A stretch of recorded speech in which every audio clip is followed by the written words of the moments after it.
So welcome to our Feedback to the Future webinar. Thank you very much for giving up your time on a Thursday night. I know we're very, very busy as teachers, so your time is very, very precious, and we really appreciate you coming along to learn some new stuff, hopefully. We're very, very lucky to have the fantastic Rob Powell back with us. If you joined us at our last webinar on planning with purpose, I know I personally got loads and loads of ideas from that, and hopefully you did too. So today we're going to talk about feedback, and hopefully you'll get lots and lots of ideas which Rob's going to share that you can take into your classrooms, use, and which will benefit your students. So if you want to skip on, Rob, to the next slide. Good evening, everybody. So as usual, if you want to communicate with myself, Gary or Robert, if you just use the Q&A function to ask any specific questions, and if there's lots of questions and with time at the end, we'll read them out live and discuss some of them then. An alternative, you can use the chat function just to share ideas with other participants and say hello and where you're from and just have a general chat with each other. And I'm going to hand you over to Rob now, who's going to start the webinar. Good evening, everybody. Thanks for coming back. If those are people who heard me speak before. Just to give my background very quickly, I've been teaching for a long, long time. 73 I started. I've been a classroom teacher, head of department, head of year, assistant head, deputy head, and a head. Since I left my headship, I've been working with schools and colleges all over the country. Done over 2,000 inset days with schools, and led hundreds of courses as well. And I've written books as well. So that's about me. I've actually going to go 100 miles an hour tonight on feedback. And that's actually, a lot of it is actually in the book on feedback, which I published, which is chapter 6 tonight. Is when we did the last webinar, I was doing chapter 5, which is the planning, but this is chapter 6. And that's the agenda. Can I just tell you that the majority of tonight is this one, the practical strategies. From the evaluation from the last webinar, that was what people appreciated. So I'm not going to spend a lot of time on the theory, all the research evidence, but basically look at the practical ideas. And I want to start with basically John Hattie, who's renowned for his work on feedback and his books. He's read all over the world.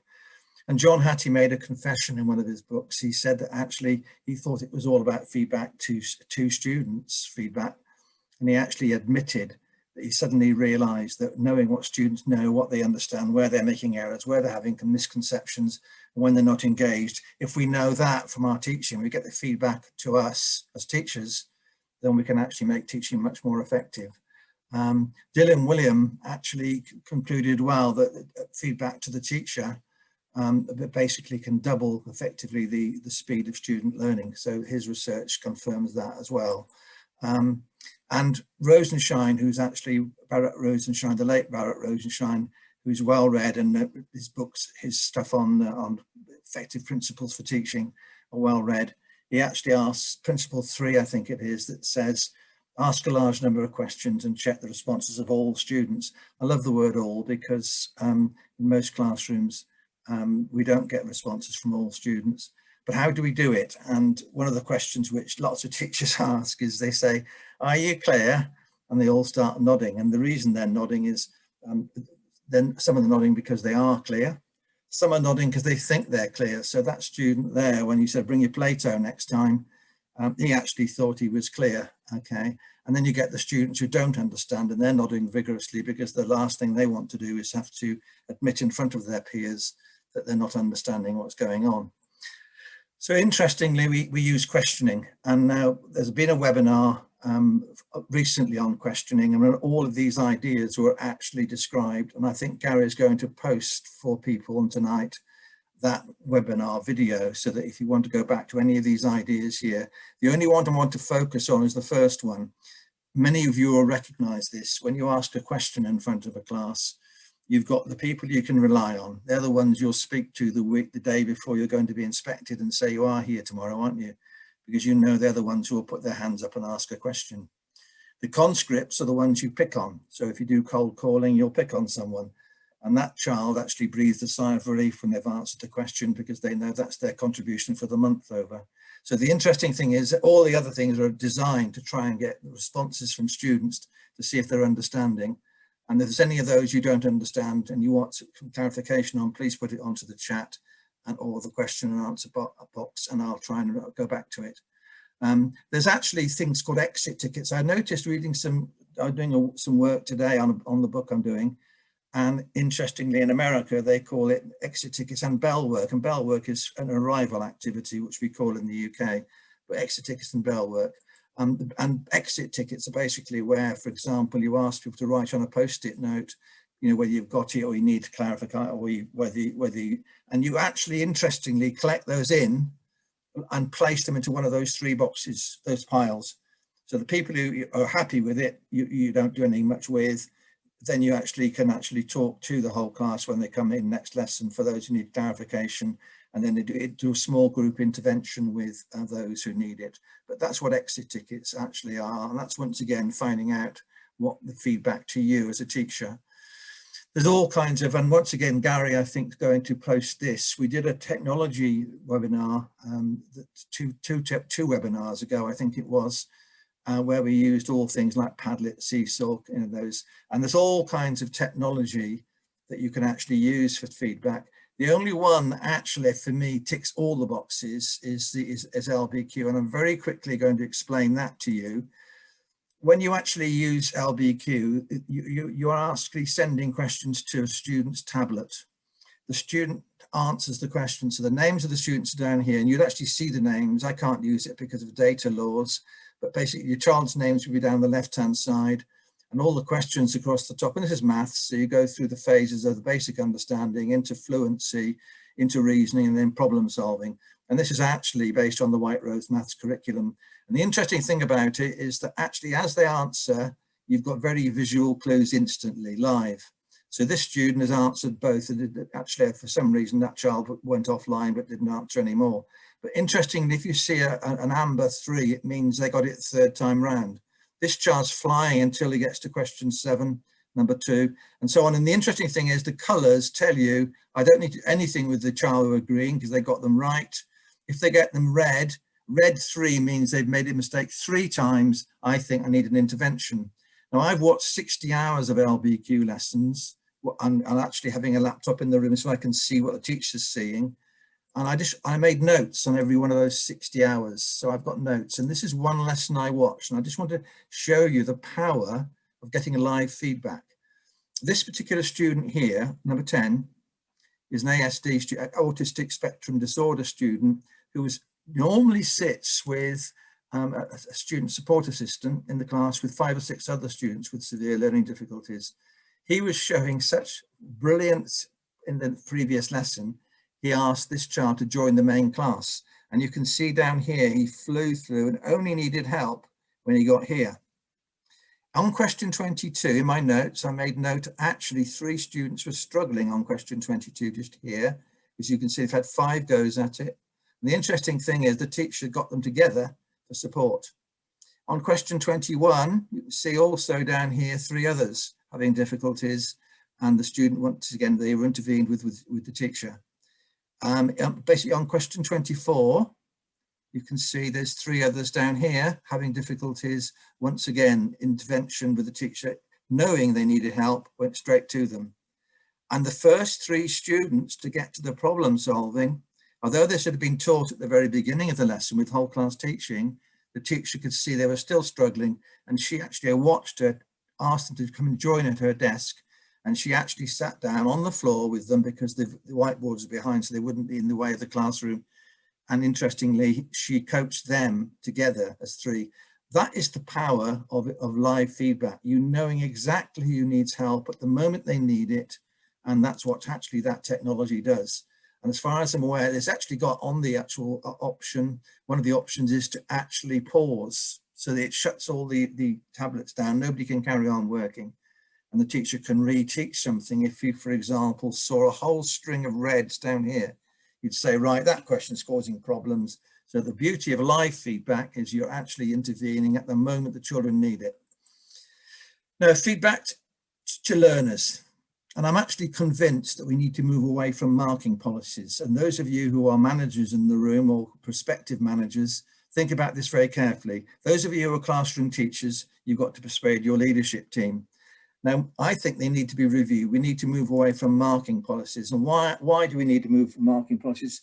40% of newly qualified teachers in the UK, and I don't know what the people from America and the people from Australia, we've got people from all parts of the world tonight. I don't know whether this is a problem with newly qualified teachers spending a lot of money, a lot of time investing in their futures by qualifying to become a teacher, and they leave the profession within 5 years. And we know they leave the profession in 5 years mainly because of the workload. And it's the workload on planning, the workload on marking, and the workload on data.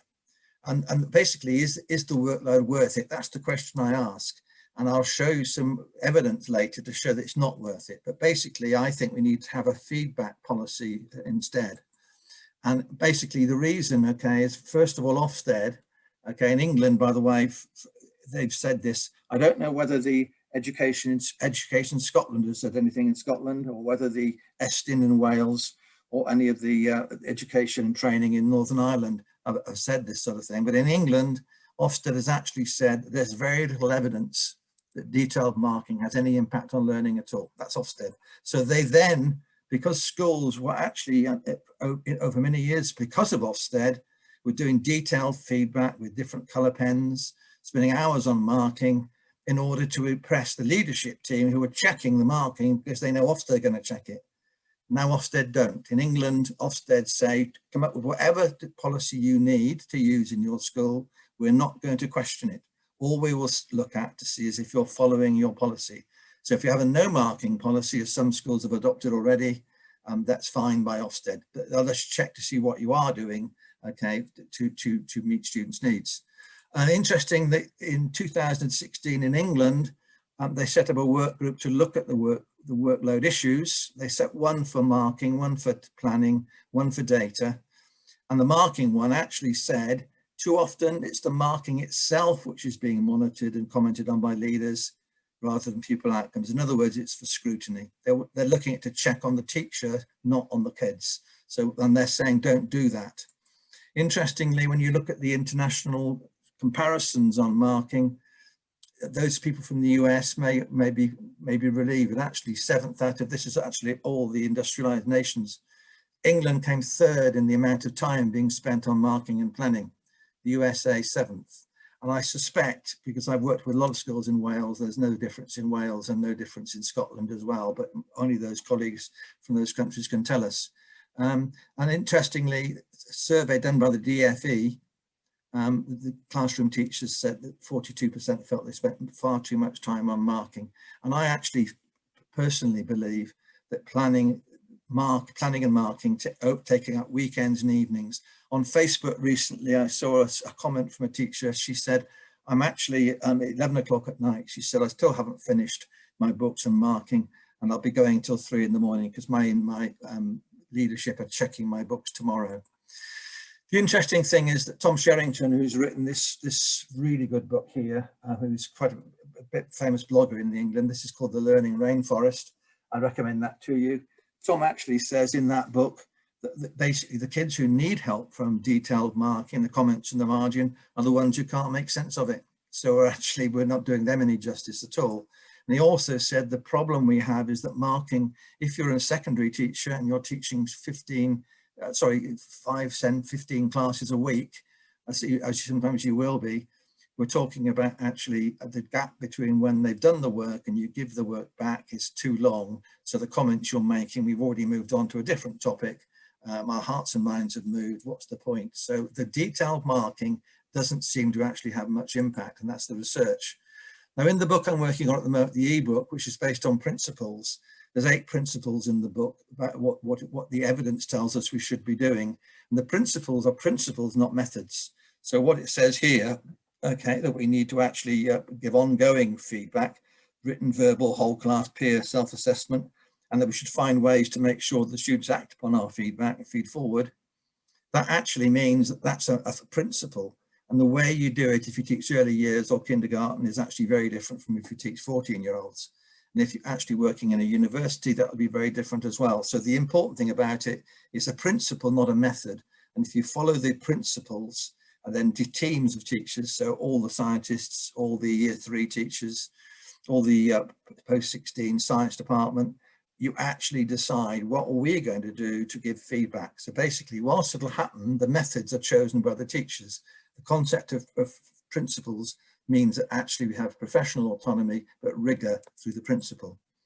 Okay, one thing I will say to you, I think the biggest pressure on teachers and senior leaders to make sure marking is being done is probably parents. Because if we know in England that Ofsted aren't interested in it, all they're looking to see is if you're following your policy, okay, and we know that it doesn't make an impact on learning, then it's the parents. And I suggest actually that what Dylan Williams said there is quite right. He once described it as marking as the most expensive public relations exercise in history. We're marking for the parents. The interesting thing about it is parents, and I'm a parent and my children, and I can remember as a class teacher as well, parents saying some work on the wall, they don't mark the work. Yeah, that spelling mistake's not being corrected. I actually think there is value, okay, in having a corrections policy separate from the marking, because the feedback they get about where next and how you improve is a different kettle of fish to making sure that they're spelling their THEIR in the correct way. So thinking about corrections is one of the ways of doing it. Now, I said earlier that the evidence on why marking actually doesn't make an impact. There's been 2, as far as I'm aware, only 2, I don't know of others, studies on verbal feedback. And Ross McGill, the teacher toolkit guy, go to his site because he's absolutely brilliant. Millions of people around the world follow him. But basically he did with the University College in London, a verbal feedback study involving 13 teachers in 7 schools. And then a DFE funded project with the London South Teaching Alliance, a group of 8 teachers in 5 schools. Both of them actually did a study on using verbal feedback rather than written marking. In Ross McGill's Teacher Toolkits project, they concluded, okay, very important here, it has a positive impact on the engagement of students, okay, it may also lead to gains in progress, but interestingly, has no detrimental impact on attainment. So interestingly, no marking doesn't actually make a difference. Interestingly, in the South London Teaching Alliance, their study was actually quite a detailed study. First of all, they used a greater use of self and peer assessment. One I thought was interesting, they said teachers cannot write written comments in children's books, not allowed to. So they used verbal feedback, one-to-one, small group or whole class. And they had a control group, or some in the schools involved, control groups following exactly the same curriculum, okay, but with marking. And interestingly, when they analysed the results, there was no negative impacts on those with no marking. There's no measurable difference in the group between the control groups and the intervention groups, but the control group teachers spent 6.2 hours per week on written marking, which had no benefit in terms of pupil progress. Now, the interesting thing with that group as well, they also made some recommendations. First of all, they said this modeling of success criteria, that's principle 2 in my book, which is actually making sure that people know what a good one looks like. So it's the whole modeling thing. If you didn't do that, then peer assessment wouldn't work. Younger people found peer and self-assessment difficult, and they came up with prompt sheets. So for example, next time I'll remember capital letters and so on. It's interesting in this group of schools that some of the kids hated other children writing in their books. So I thought it was interesting when they overcame that by, my friend thinks I need to. Okay. But the other one, which is important, is that they wanted to create a culture. Have a go, doesn't matter if you make a mistake. And that actually helped enormously. What they also came up with, very interesting, those of you who attended my planning session last time will know that I'm not a great fan of the 3-part lesson structure. I think it's a straitjacket.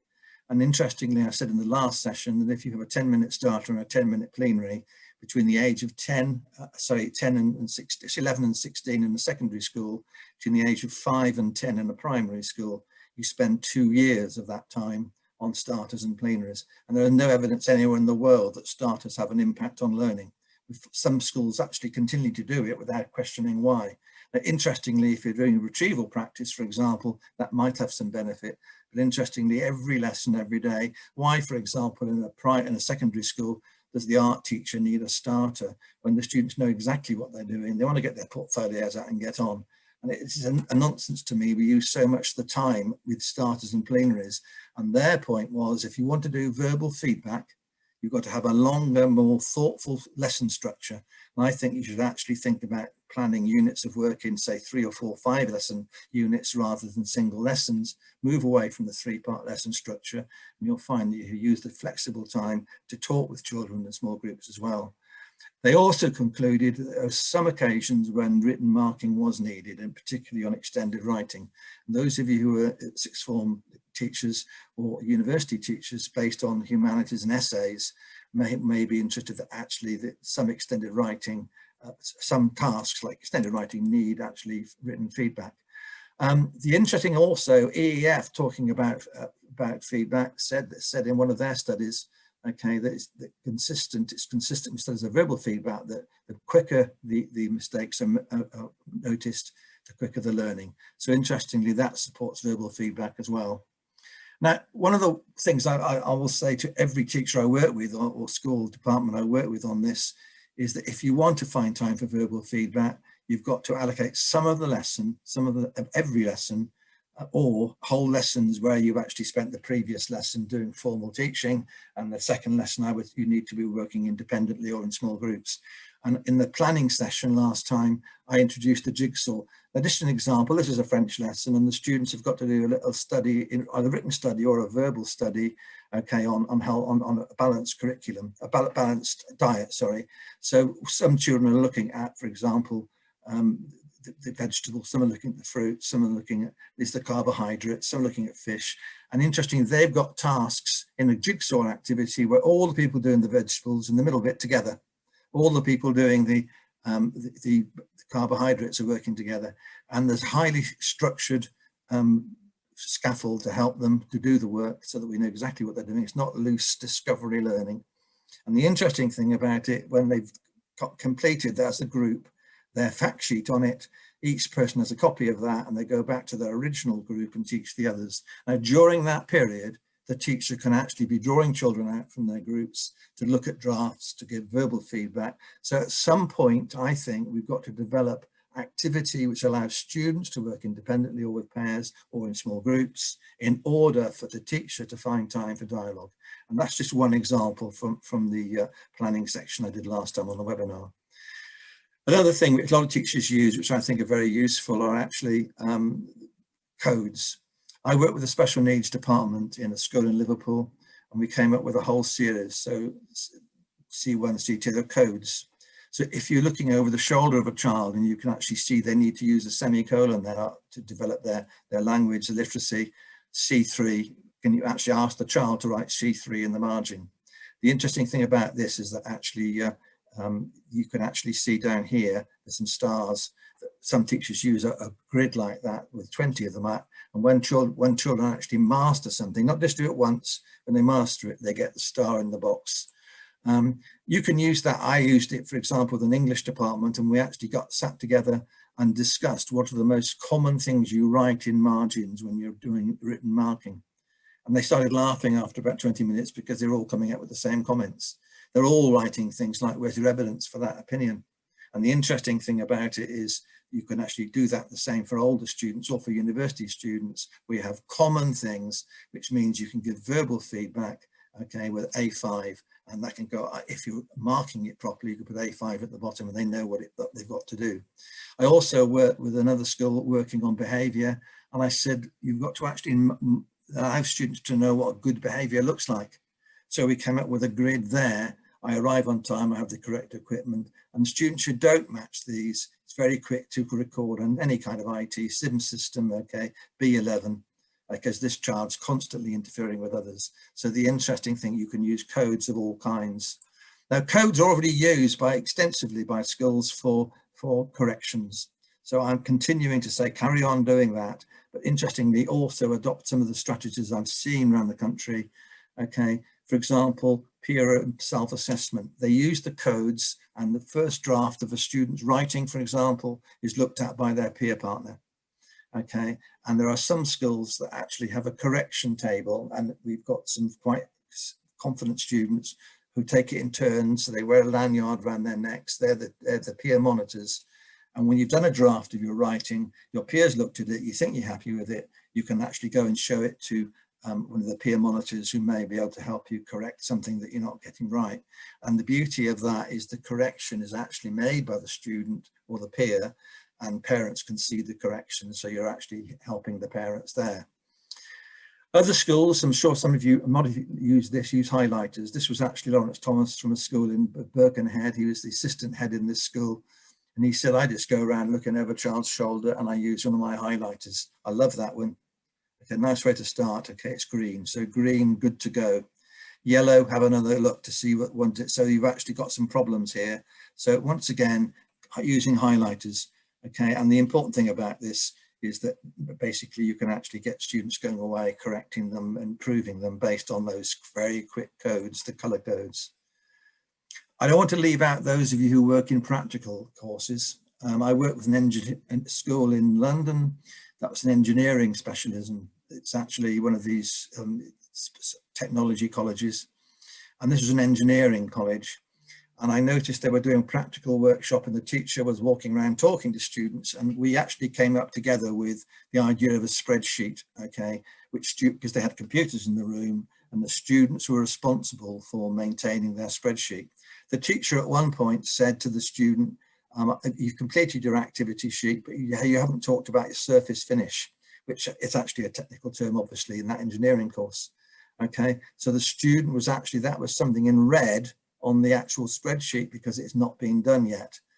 But later the student showed it to the lecturer and the lecturer said, well done, and awarded the on target sticker.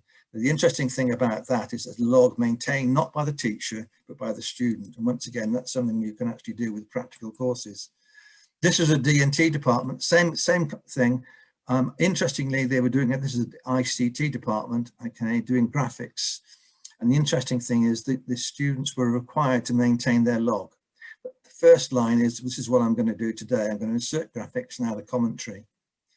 At the end of the lesson, this is really interesting idea for anyone else to consider. 10 minutes from the end, they have to complete their evaluation of what they've done today. Did you do what you set out to do?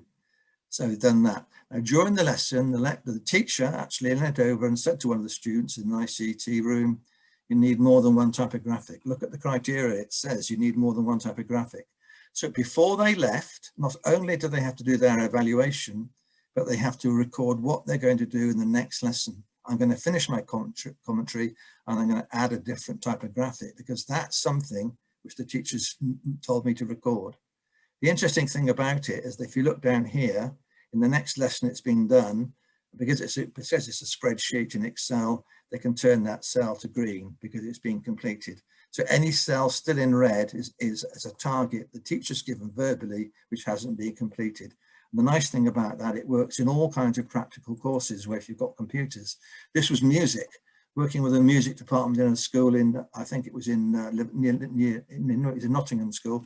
And the interesting thing about this is that they once again have to put today's task, what I'm going to work on, and this is actually what you've got to complete in this particular unit. Okay, the evaluation had to be completed, but the teacher would give oral feedback, which was recorded by the student. But the really exciting thing here was because they actually want to monitor progress over time, the students were taking recordings of where they got to on their composition and putting a hyperlink in this final column. So the beauty of that is that any visitor to the room can double click on this one, listen to the recording, and 2 weeks later can double click on the next recording and see the progress that's being made. And there's all along here is the visible, including the oral feedback given in a lesson. So the interesting thing about that is, once again, you've actually got found a way in a different department to actually address this issue of how you give feedback. A lot of people do extended assignments. So if you work in, for example, university, you work in a secondary school, or it's a project work in primaries, this is actually a very simple personal record sheet.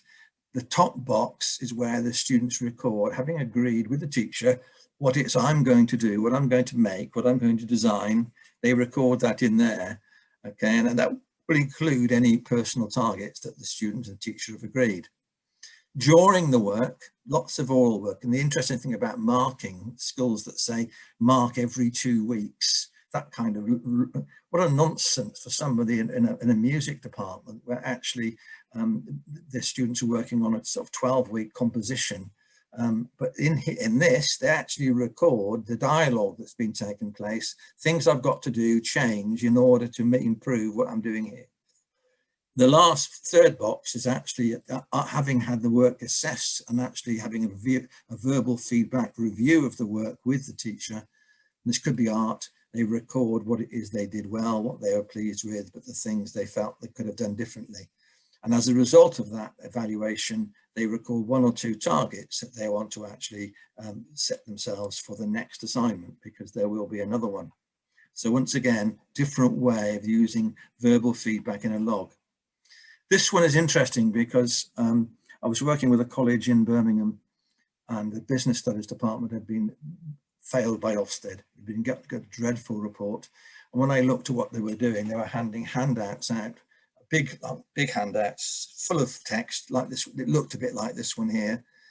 And they would actually hand them out to the students and say, read that in silence, please. Then they'd say, any questions? There'd be no questions. So the lecturer said, okay, let's move on then. And I actually suggested to them, rather than actually do that, if you actually organize a different version of it, actually do a skeletal version, which actually got just the key points, the key headings, the key statements. Okay, a lot of white space, so it's not daunting. Leave the right-hand side of that A4 sheet blank, and actually say to the students, right, I want you now to follow up on that, please. Find examples and give me some real examples of some evidence of why this happens or how it happens. So the interesting thing is the students now, either working on their own or with a partner, have to find evidence for this statement. What does it mean? How does it work? When does it happen? Whatever it might be. And they record on the right. Now, if we use this as a bit like flipped learning, because we can say to students, I want you please to research these headings. I'm going to give you a scaffold with the key questions to ask, please. And I want you to come up with your examples, please. While you're doing that, please, Mary, David, Asfal, can you bring your essay up, please?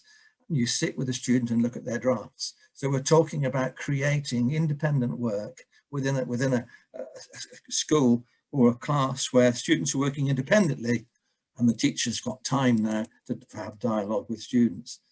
The interesting thing is about also, because of my training work, I was invited to do a session on differentiation for a group of colleges in the eastern region of England, and they spread from North London through up to Ipswich and Norfolk, okay, and on that side of the country.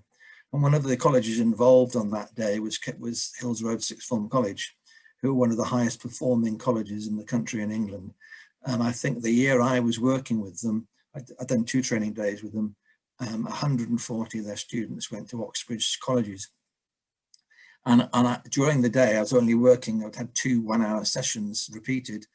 I had some free time, so I went along to listen to the head of English doing what she called the workshop on focused marking.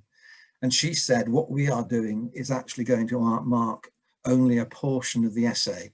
We'll tell the students, okay, that this essay I'm focusing on basically how you link your conclusions to the evidence from the text, this English literature, okay, and interestingly how well you actually structure your essay to address the question on the essay. The interesting thing about that is over a period of time they would cover all aspects of the essay, but only mark a portion of it. It didn't reduce the need for marking. What it did reduce is the amount of marking. And they actually said, interestingly, it saves hours of marking time and improves their essay work. Ross McGill, the Teacher Toolkit guy, in his marvellous book, which I think is Mark, Plan, Teach, okay, he calls that the yellow box technique, where you surround a piece of work and actually just mark that bit to try and reduce the total amount of marking. Seminar feedback. Now, basically, those people around the world who are on this tonight, you've actually suffered COVID the same as everyone else. There's certain rules in England, for example, that secondary teachers can't leave their desks and wander the room. I don't know whether that applies in other parts of the world.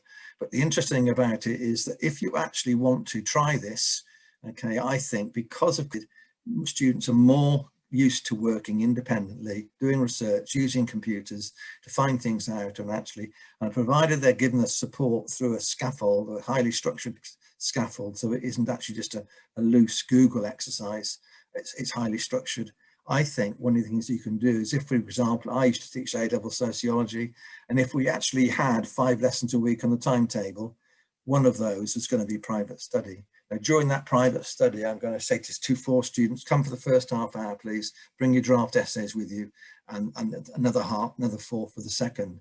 The interesting thing is I'm going to review those essay drafts with the students, okay? And I might have done it beforehand and actually done an exit group exercise where I've got different people together who've got the same problems. Okay, once you've actually got that flipped learning activity going on, okay, it means you create time for the verbal feedback for students. So having 5 lessons a week, 4 of which are taught, 1 of which is actually private study, creates an hour a week, if you're having 5 a week, where you can have students together for verbal feedback on their drafts. Okay, and I think over once a month, certainly depending how, there are people here who's probably saying, I've got 35 in my A-level group, so it won't work. But interestingly, there are opportunities there for giving feedback in a way which will help. Now, the interesting thing is the self and peer assessment. There are people who question this, why we do it, but interestingly, Dylan William is clear about it. He recites a study in his formative assessment book in 2011.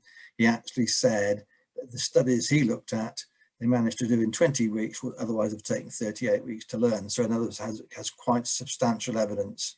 And interestingly, it also said they're not clear exactly why self-assessment works, but what we think it's actually to do with metacognition and self-regulation.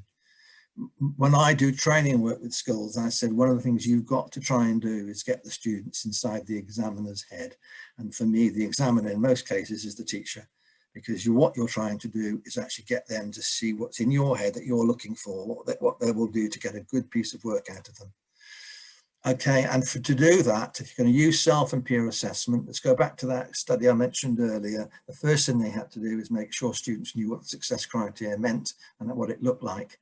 So basically, you've got to actually, use rubrics to actually model. And I'll just take you through this. The first thing I think is actually we need to use a visualizer. Okay, and the visualizer actually is something I'm going to show in a few minutes with a video. But basically, if you've got a visualizer and you've got, say this is a junior school piece of work here, okay, and you're going to give 1 mark for this, 2 marks for that, 3 for that, 4 if they do that. Okay, so excellent is 4 marks. So have you got interesting details? Have you actually show the reader using descriptive detail, kind of pick the reader, picture what is happening. That is the criteria for a very junior school piece of writing with quite young children.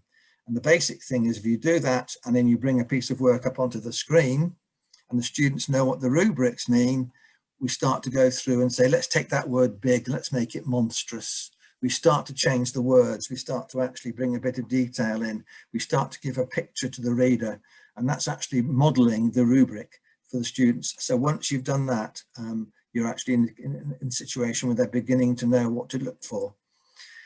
I work with the Model Languages department, and the interesting thing here is there was 3 of these, but knowledge and application of language is one of them. And it was quite clear what the exam board were wanting. You get 2 marks out of 5 for doing that. You get 3 marks out of 5 for doing that, or 4 or 5 marks out of 5 if you do this down here. And once again, the visualizer came in with that. Okay, and it's placed on the whiteboard because you can bring pieces of work on the whiteboard from a camera. And basically you can discuss what marks to give to a student. Now, one of the things I think you need to involve in that is actually working with a stranger's work. We know from all the years I've spent in the classroom that when you get peer assessment, children are actually inclined to give their friend a good mark or good feedback. They're also quite hard on themselves. A lot of students will know this. A lot of teachers will know this, that students actually are reluctant to praise themselves too much. So the interesting thing is if at some stage you give them a stranger's piece of work and they have to give it a grade, give it a mark, award marks like in this model language rubric, and actually then defend their mark against others, when you actually eventually show it to the class and everyone says, I've given that 7 out of 10, and someone else says, I've only given it 4, and you have to debate why. And what you're doing is getting them inside the examiner's head. This is the visualizer video. I'm just going to play that now very quickly. Give me, everybody. Evening all, I hope you're all well. My name's Fraser from Elementary Technology. So what we're looking at here is front-end feedback. I've got my Ava visualizer down on the table and I've got Sphere 2, the software for it, open on my desktop. Nice and simple to do. I've got a piece of students' work underneath as well. So there's thousands of things you can do with your visualizer, but front-end feedback I think is a real good and quick one you can use pretty much every day. So I've got a piece of students' work here where I'm seeing a common mistake in the classroom. And what it is, if I just grab a pen, is that if we look at this one, I can see that when they're doubling, they're getting the answer 4. So I can see what they're doing here, they're doubling this one instead of this one. Not a problem at all, easy mistake to make, and we can go through that as a class. And being able to mark on the screen and talk about it really helps them as well. So if I go back into the tools, I can grab a highlighter.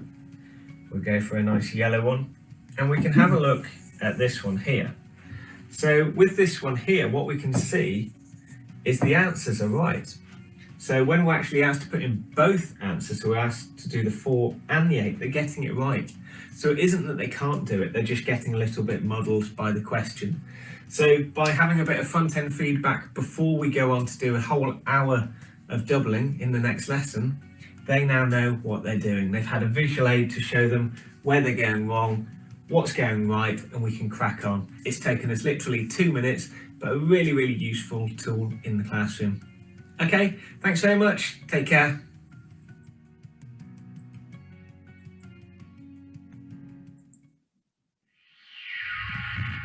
Gary sent me this, and Gary uses actually highlighter once again.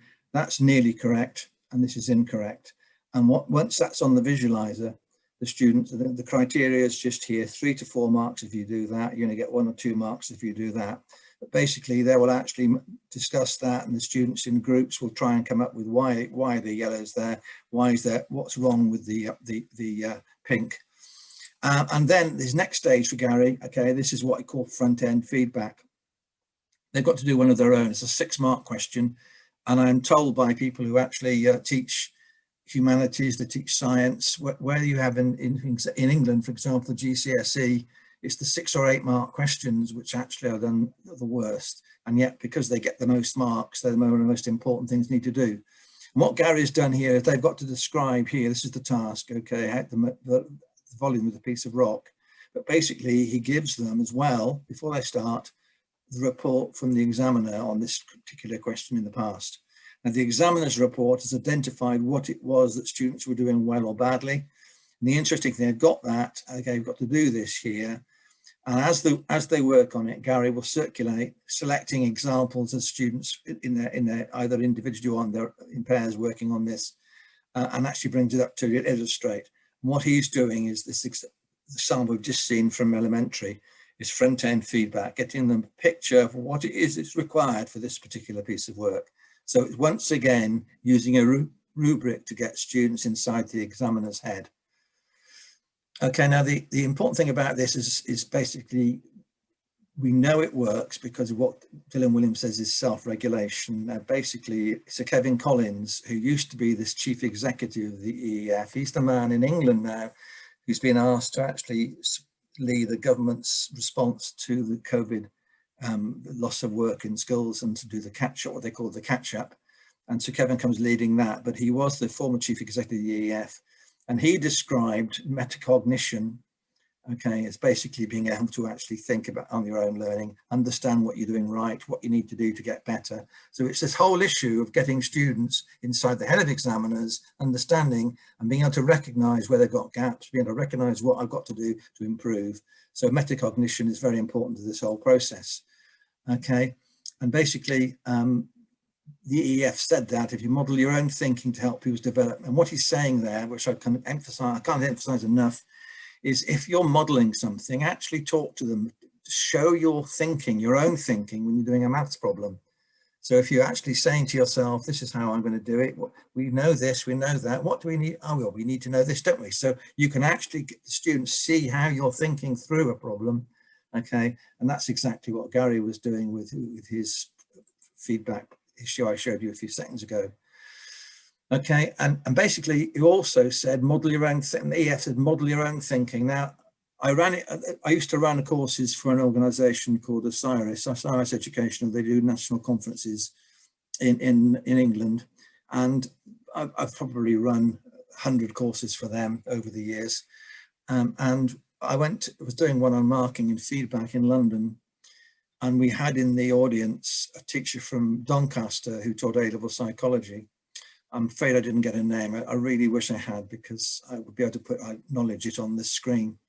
She was actually telling us in the afternoon that one of the things we do is in cabaret groups of 6 or 7 staff, they share their methods with each other, and they're asked to share with the whole group anything that they thought was wonderful. And this group said, we need to listen to this, Mr. Powell, it's really good. And she was quite a modest lady, but she actually said, I've got 25 girls in my A-level psychology group. Any of you who are A-level teachers will know that actually girls write more than boys, or tend to, and having 25 of them in a course that's actually heavy essay, a lot of essays, heavy marking load in A-level psychology. She said, I was spending all my weekend marking. I was doing nothing else but marking, and I was getting sick of it. So she tried something else. She said she used a visualizer. She got a volunteer student to actually give her essay, or the essay she just produced, and she marked it as if she was at home. She sat in front of the class with the visualizer, talking to herself, saying, oh, that's a lovely point, well done, and actually wrote the comment in the margin. Where's your evidence for this? Trying to support it with some evidence. So she was writing this in the margin. And she actually did the whole essay with the class watching. She said the next essay, she asked them to actually mark each other's, using the rubric she'd produced, mark each other's essay, please. But as you read it, talk to your colleague about it, or you know, like I did to myself. So they did that. And the third stage, okay, when they mastered that, she actually got them to self-mark using the rubric. And when she'd finished, everyone applauded her, but then one sharp person said, excuse me, what were the results like? And you expect that question, wouldn't you? And she was embarrassed about it. She said, A-level psychology got the best results in the whole school of any A-levels, and my students got their best ever grade in my subject. And I just think that's an evidence of what EEF talk about metacognition, is model your thinking, get the students modeling how you're thinking about when you're looking at a task and assessment. So once again, I can't emphasize enough the importance of marking rubrics and then actually modeling your thinking about that work so that students get the hang of it. When I was ahead, we actually had an inspection, and I actually was head of a school in an inner city area where we were in the bottom 3% most deprived wards in the country. Reading levels were very poor. And I brought in a consultant to help us on literacy across the curriculum. This was before the inspection came. He worked with us for 6 months in our school. And he was a former primary head, and he was actually a name called Bill Lahr. Bill Lahr is actually a prolific author of books on literacy, but he was a head teacher in Oxford.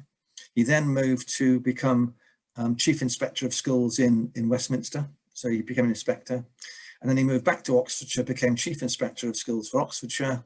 And during the whole of that period, when he was actually inspector, he insisted on teaching 1 day a week in a primary school. I've never heard of an inspector doing that before.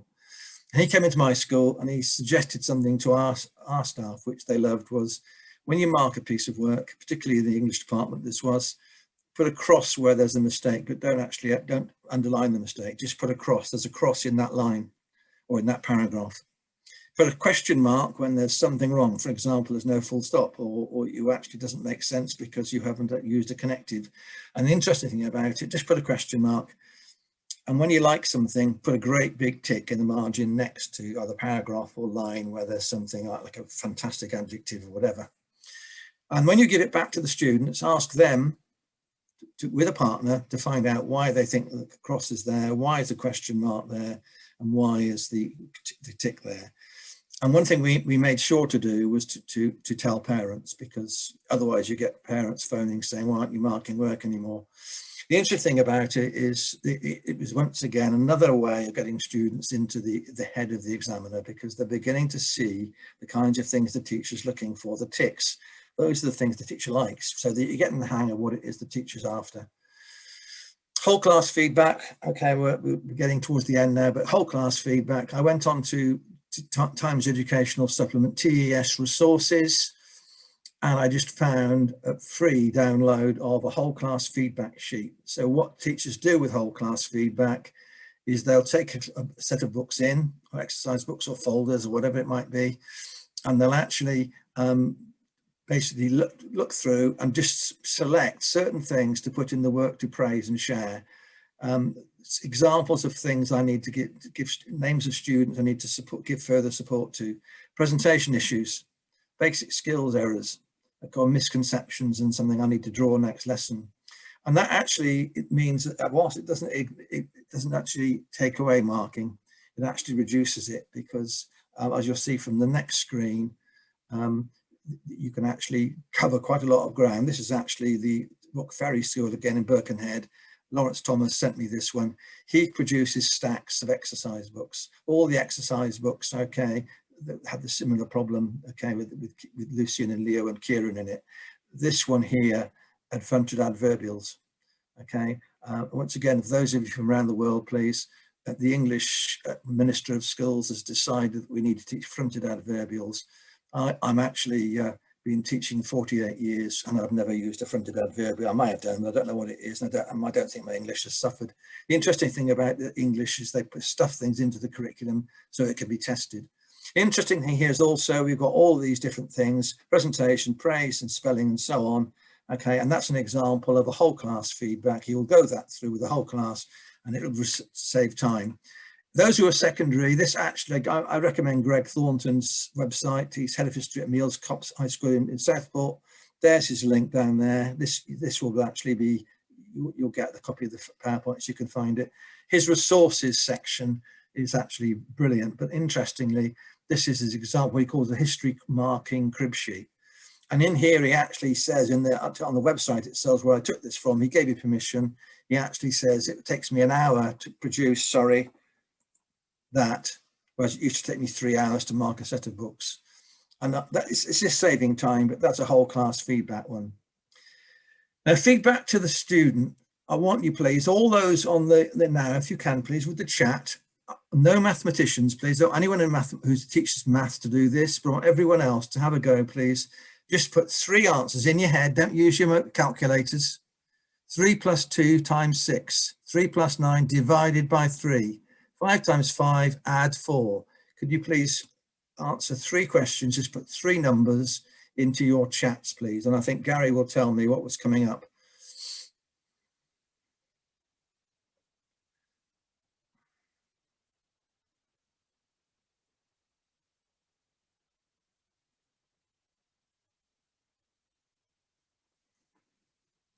Anything appearing? Yeah, we've got 15, 6 and 29 for the first answer.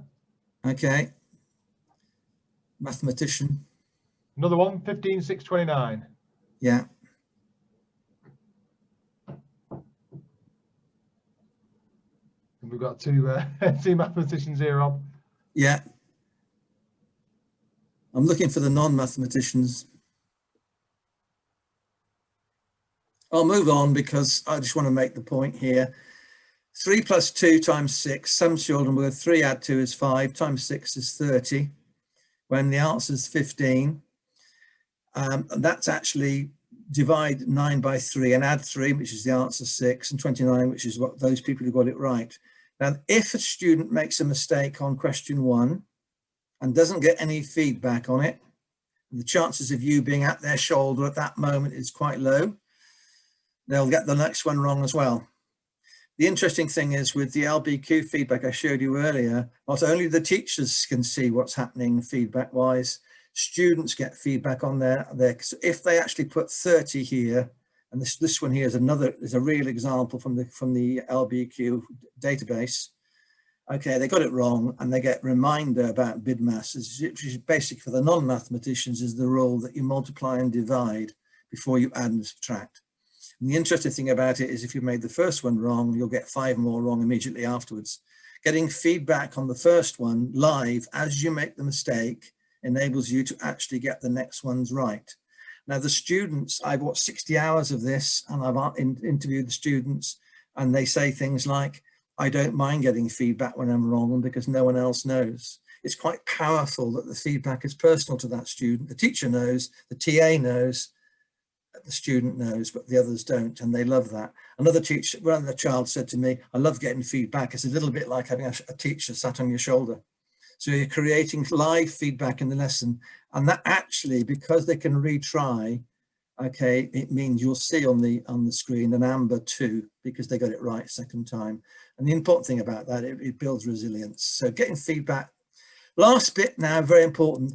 Ofsted used to look for this. In England, the inspectors not only looked at marking, but looked to see if the marking was actually being followed up. Now, I worked with a school in South London where we did this as an exercise after school with all the heads of department. They brought books from their department. And one of the things I asked them to do was look at the marking and write down things that were quite common. And they're things like use paragraphs. Okay, please write in sentences. They were writing these at the bottom of the exercise books. And I said, now go back to those exercise books, please, and look through and see if they're now using sentences, if they're now using paragraphs. And they came back, started laughing. They said, no, the next time the teacher wrote, use paragraphs, write in sentences. They kept writing the same things, and then the kids kept ignoring it. And what we've got to do, basically, okay, is act upon the guidance. And Ofsted used to look for that. Are the students actually, so the schools invented all kinds of practices, such as marking it one colour means they have dirt activities where they've now got to actually redo it, correcting it. And it irritated a lot of teachers, and it irritated the students, and it meant they're doing the work twice or 3 times, and it tripled the amount of marking that teachers had to do. I think there's other ways of doing this, okay? And it's basically the word feed forward. A lady called Ruth Sutton, who produced a book in 1995 called Assessment for Learning. Brilliant, Ruth. We worked together a lot. She actually used the word feed forward. This is what we did as a school. And I took over this failing school in Stoke-on-Trent. And interestingly, this particular school, we agreed as a staff that we would use rubber stamps, and each rubber stamp was designed by the department. This was English. They wanted to give marks for content, effort and presentation out of 5. So 3, 4 or 3 that student got. And on each rubber stamp was the word target. And we actually said as a whole school, we are going to add a target to each piece of work when you finish marking. So this target was, please try to use more evidence to support your conclusions. Now that won't be new to people listening now on this webinar. They do that on the exercise books every day. They write things at the bottom. Remember too, even better if, and they put a thing. What we actually did differently was actually insist that the student, not the teacher, move this to the top of the page in the next piece of work. I'm going to remember to use more evidence. So we put it there. And we then got some target stickers made with our school name on it and said, if the child does it, the thing they've been asked to do, put the sticker in the margin next to the evidence. And, you know, I think that was probably the single thing we did which changed the culture. We had low expectations in the school. The parents had low expectations. The kid had low expectations. So did many of the teachers. And we're actually now started getting kids coming up during the lesson and saying, putting a book down on the table saying, I've done it, can I have my sticker, please? The interesting thing about it, parents started saying at parents' evenings, we love looking through our children's books to see if they've got the sticker. And it's a reward for doing the very thing that they've been asked to do in their targets. So that's feed forward. And that's just a simple way. It doesn't work so well in maths if you change topics. So you can, okay, if you move from doing algebra to doing percentages, interestingly, the targets won't make anything, but it worked in other areas of the curriculum. This is the one I showed you earlier. If you remember, I said the final box is where you actually write your targets for next time. And all we did there was say to students, transfer them, please, to this box in your next assignment. So once again, the targets that came as a result of an analysis of one piece of work becomes a target for next time. The target here, please add a different graphic. That's added to the next lesson. Okay, so you need more graphics added to there, and it's produced here. So basically, feed forward. All of those are examples, and in the book I've just been doing, the point I make is that if you work with principals, and that's one of the principles, then the departments, the teams, whether a year 3 team, whether you work with adults in a university, is actually finding a way that works for you and the way that works for the principal. So that's the end of it, please. I'm actually got my contact details here. Any person here who would like this webinar with their department or their team or their school staff, please contact me on my website. I'm quite happy to do it online, so we can do it in any part of the world. But basically it's, and the planning one as well, if you do choose. But there's my contact details. There's a contact sheet there. Just put your needs on it and email me, and I'll actually respond as soon as I can. And if there's anything you've got questions on, then we can do that as well. So that's the end, Gary. Thank you. Thank you very much, Rob, as always. It's been an absolute pleasure having you. And I've learned so many things already just from that hour. So thank you very much, Rob. Just go back to the last slide, will you, Rob? So just a quick couple of thank yous. Thank you, Rob. Again, his website links there. We will send this PowerPoint out to everyone who's registered via email over the next few days, and the link to the recording. And we always put the link to the resources and the videos on our YouTube channel as well. Elementary Technology, again, thank you to them. They've supported all of our webinars by providing us with prizes using their webinar software, which I know cost them quite a bit of money, and let us use it for free, so thank you. White Rose Maths and Bird and Blend Tea Company, who have donated prizes for you guys to win at this webinar as well. So if you like tea, get on the website, and White Rose Maths. I know, Rob, you've mentioned those in the webinar. You know a bit about those as well? White Rose Maths actually is being used by 80% of primary schools in England now, and I think they're a growing number in secondary schools. One of the things Ofsted do look for, whilst they're not looking for marking, they're actually looking at your curriculum to see if it's well planned.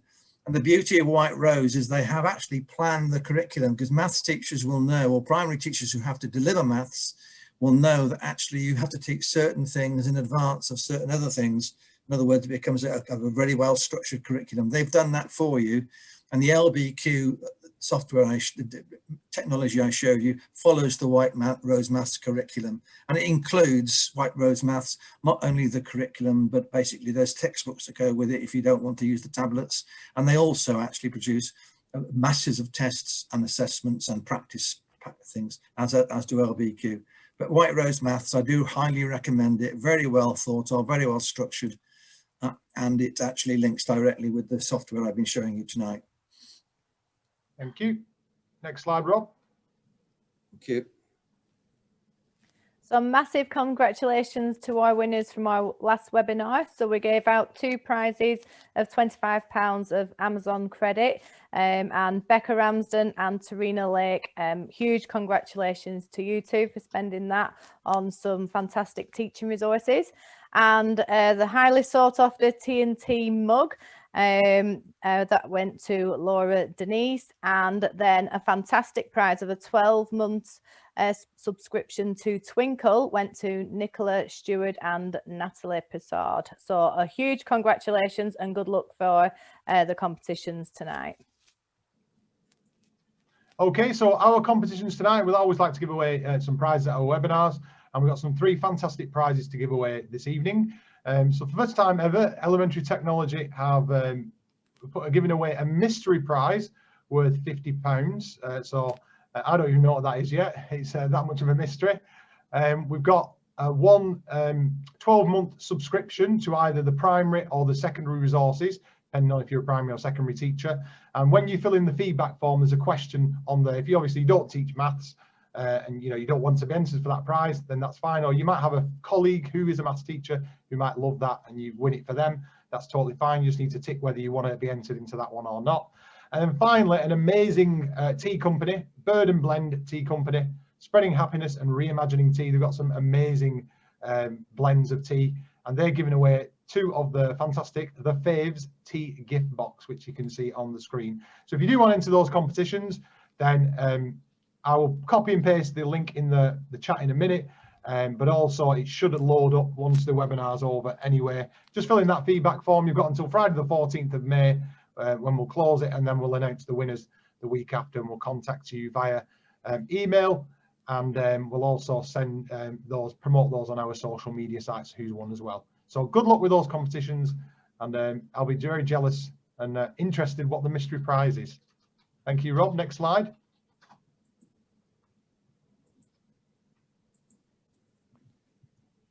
Oops, go back one. So as usual, if you want to follow us on our Facebook, if you're not already following us, the link for the Facebook is there. And also we're on Twitter at TNT Teaching. And there's our YouTube channel as well. So you can access all our previous webinars on our YouTube channel. and this evening will be uploaded on there too. And the next webinar that we'll be doing, if you follow on our social media, you'll get the details of our next webinar, which is going to be on retrieval practice. That's it. So that's going to be the next one. So keep your eyes out on that, and you'll be able to keep up to date with our next webinar. And if you have any questions for Rob, I know we've had quite a lot of questions tonight, which has been absolutely brilliant. If you have any further questions that you want to ask Rob, then please just email us on the email address on the screen, tntteachingandlearning@gmail.com, and we'll pass them on to Rob and he'll get in contact with you. Also, if you have any other questions you just want to ask us, then please send them to us.